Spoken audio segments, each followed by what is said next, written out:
Hello and welcome back to Josh's Log for episode 4 of season 3 of Star Trek Picard. No Win Scenario, directed by Jonathan Frakes, our very own commander, in this case Captain Riker.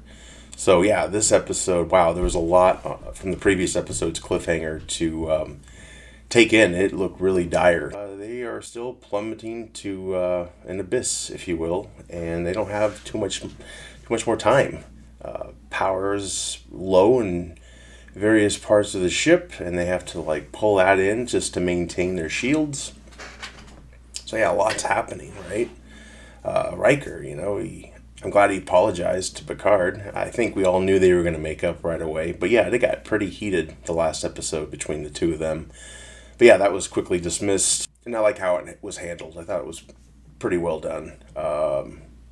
Riker, again talking about his son, which I'm happy with because it again is a person we've never met, and it's nice to hear more and more about that person and the struggle him and Riker and Deanna faced with their son's passing. And yeah, that was a big omission from Riker, that he pretty much thinks there's nothing after life. That this is it. And all that negativity was a lot for Deanna to put up with because she could sense everything. And who knows, their daughter may have those powers or abilities as well. So that explains why Riker was on a journey, if you will. So yeah, I'm glad it wasn't anything darker than that. But yeah, I mean, still pretty bad. But yeah, he was given great advice to Picard, as Picard's given great advice to Riker over these years, and it's nice to have that dynamic flipped.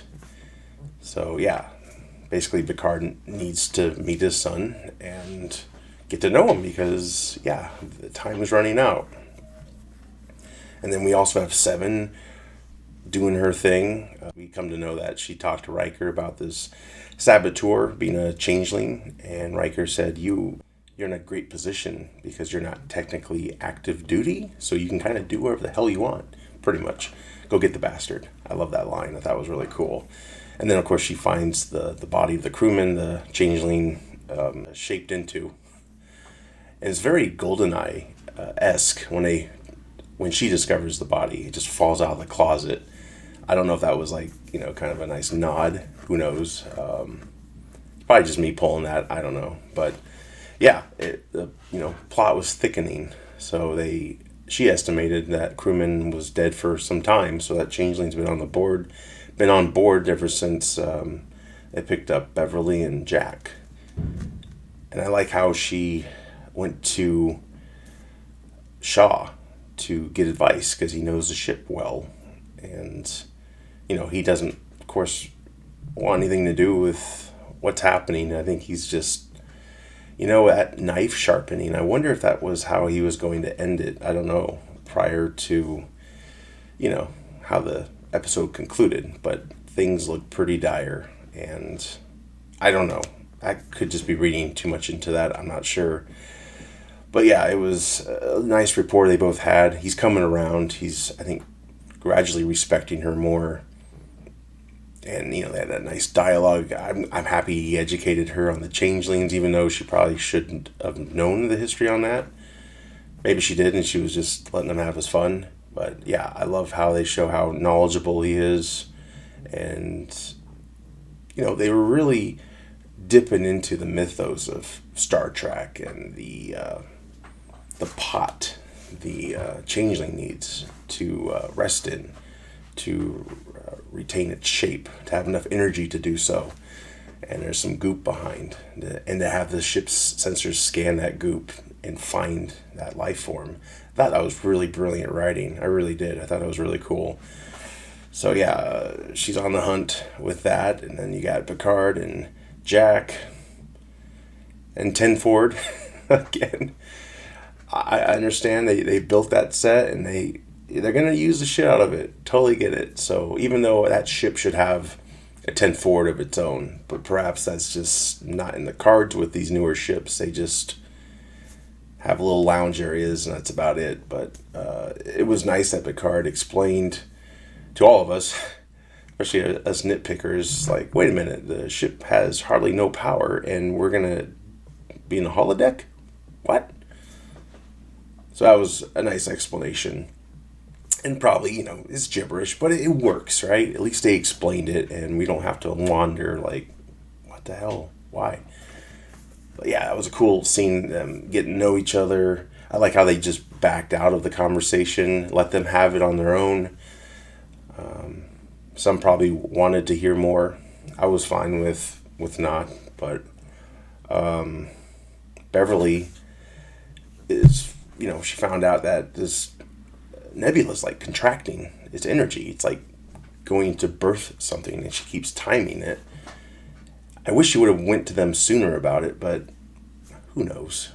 It probably was soon. It's just the way they tell the story, right? Like something's happening elsewhere while one scene is happening, and then we go back to other.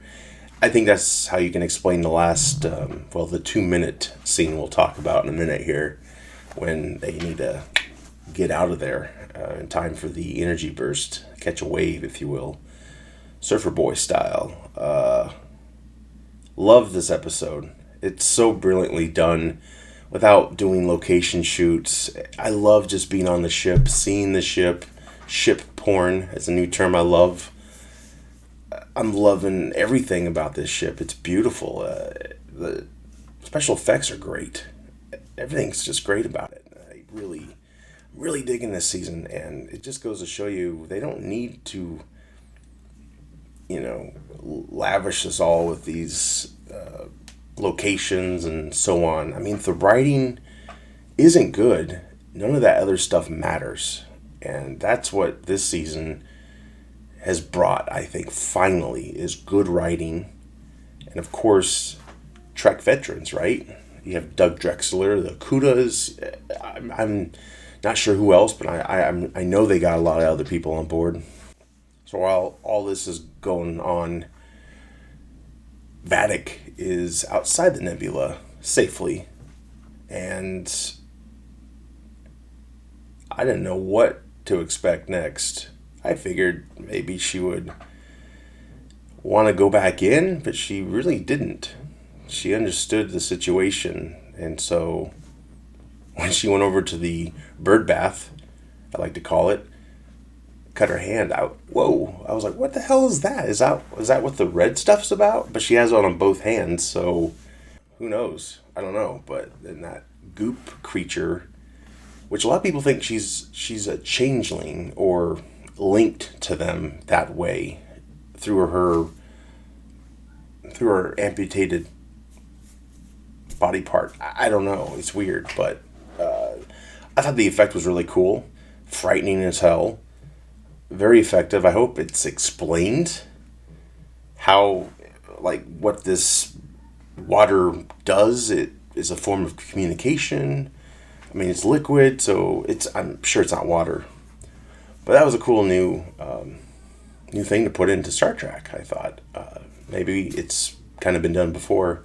I can't recall, but I like it, and I think it was really cool to show her fear in, it's a suicide mission to go back in and get Jack Crusher. They're dead. They're gone. But this entity, whatever you call it, he's got to have Jack.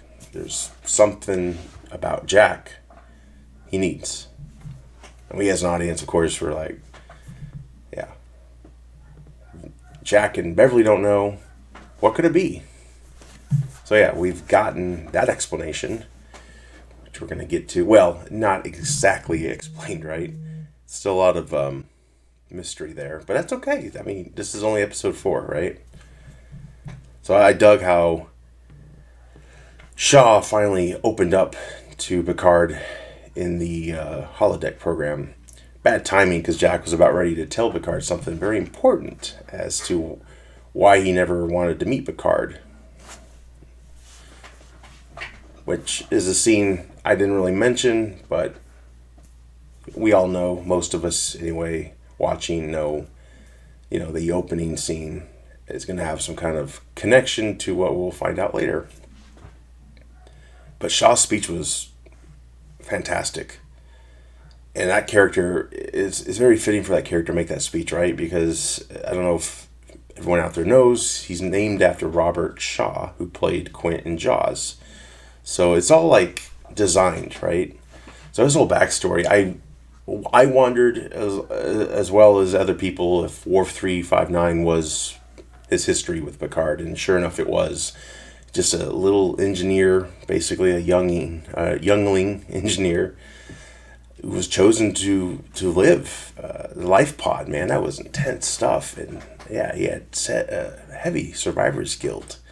It really humanized Shaw, and I really hope, if you've heard Steve's logs, he's not a big Shaw fan. I hope he's going to come around after this episode. I'm really anxious to hear what he has to say about it.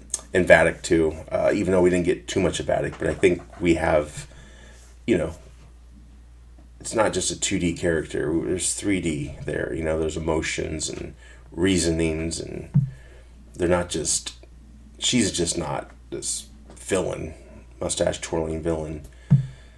But I liked how Shaw expressed what happened, and a very powerful line about, Picard was so powerful that the Borgs gave him a name, Locutus. And aside from Sisko, I don't think we've really had anyone else approach Picard and dish out their pain. Except, I guess, Sisko didn't. It was just all in file. But that will always be with Picard, right? Always. Even though he's saved the world so many times and other missions, he helped civilizations conquer their enemies. You'd think First Contact was enough, right? I mean, he did save the planet from being assimilated by the Borg, but within Starfleet, you knew there was this, dislike or uncertainty with Picard after all that. I mean, going back, maybe Picard should have just been decommissioned, if you will, after all that whole incident. But, Starfleet was kind enough to let him continue to be captain for many more seasons. But that aside, I really like this new approach to further examination of what Picard went through as Locutus and the damage that time did to many, many people, which explains a lot about how Shaw treated him in the very beginning. I felt Shaw treated him pretty decent, aside from, I like how it wasn't such on the nose at first, You didn't really know how to read Shaw. This was a nice reveal from Shaw. And Jack sticking up for his father, telling Shaw he went too far, basically. And then, Shaw asks the crew around him who were in the bar to forgive him. I like that. It's like Shaw needed that outburst, but he knew it was a bad thing to do. But I think he kind of felt good for doing that, but also regretful. Because it's like when you're mad at somebody, right? Sometimes you just want to scream at them and, point fingers.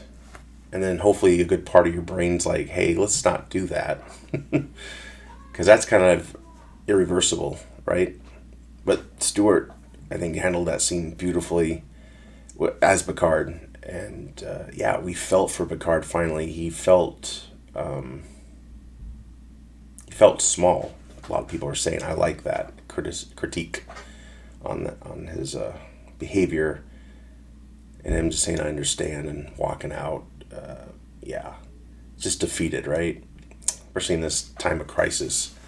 I like how he told Jack before all this that, Jack was saying, I don't need this moment. And Picard said, I think I do. And I loved that line. I thought that was really, really powerful and moving. And the whole episode, it's all descending into turmoil. People are trying to get their affairs together. Seven's on the hunt. And with Beverly and Picard and Jack, they convince Riker to use this energy burst to get the hell out of Dodge. And I liked how it took some convincing. It's just not hunky-dory, like, okay, let's try it. A lot of risk. Life support is a risk. Beverly using Deanna as a negotiating tool, if you will. I thought it was really cool. Riker, like, all right, fine, let's go, we'll do it. Let's do it. And then they, get Shaw to help with opening the cells up so they can take in the energy, and then him and Seven working together. That was really cool, and it needed 2 minutes to get those nacelles open, or they had 2 minutes. And then, the shapeshifter comes in the form of LaForge. The look she gave Shaw with the torch, that was pretty much the giveaway. But that's a nitpick, right? That was great. When Shaw gets that last nacelle open, pulls out of there, hits his badge. We're ready. Oh, I love it. Yeah, that was intense. I was like, well, what if we're wrong about this last contraction? Sure enough, they weren't, thankfully. But that maneuvering out of there, avoiding the asteroids, like, so great. So great. Went back to Picard's story with Jack Crusher, the late Jack Crusher, that is. Yeah, the effects looked amazing. It was great. And it was the music, everything just hit the right spot. And I like how they were coming out of it, and underneath the saucer, right? You see the ship name, and then you see all these rocks and smoke coming towards it. It just felt really, I don't know, it just felt real, I guess. That's the best way I can put it. But then you see the shriek, and Riker just, with the tractor beam, throws an asteroid at it. Oh, so sweet. It was like, you know what? He threw a ship at me. Here you go. Oh, it was awesome. That was so cool. Just a nice finale for this episode. And then life gets born, right? And that was cool. I almost thought that was the Farpoint creatures. I'm glad it wasn't in the end. I'd make the universe very small. Like, oh, just a coincidence they were in this nebula. And then Beverly saying to seek out new life. And Riker, let's boldly get the hell out of here. Oh, it's great. It's great. Oh, I loved it. I loved everything about it. There was no Raffi and Worf this episode, which took me a while to realize that. I was like, whoa, we're not hearing from them. But I'm okay. This is fine. I like this. Not this back and forth stuff. I like this because there was so much to be said and done on this episode. Yeah, good stuff. Good stuff. Good stuff indeed. And wow, that reveal at the end with Jack, that was so Stranger Things to me vibe. I didn't even think about those visions much from the episode before. I thought maybe the gas was doing that. I should have thought or realized that was something more was going to be there, but that red vine and then the door creaking open, like some buildings being destroyed. That was intense. So, yeah, something's up. He's possessed by something. Maybe he stole that liquid creature's a part of his body, or I don't know. It's so mysterious. I hope everyone liked this episode. I thought it was, as like the other ones, it was great. I'm loving this season, and I'm enjoying watching these several times before talking about them. So I'm very happy with what we're getting, and I can't wait to own it on hopefully 4K. But either way, I'm going to own it and get the best experience visually out of it.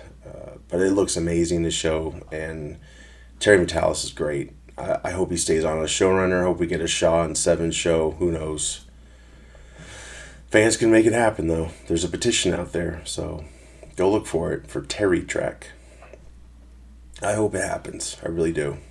I love Shaw, and Seven would have more screen time. Not just this.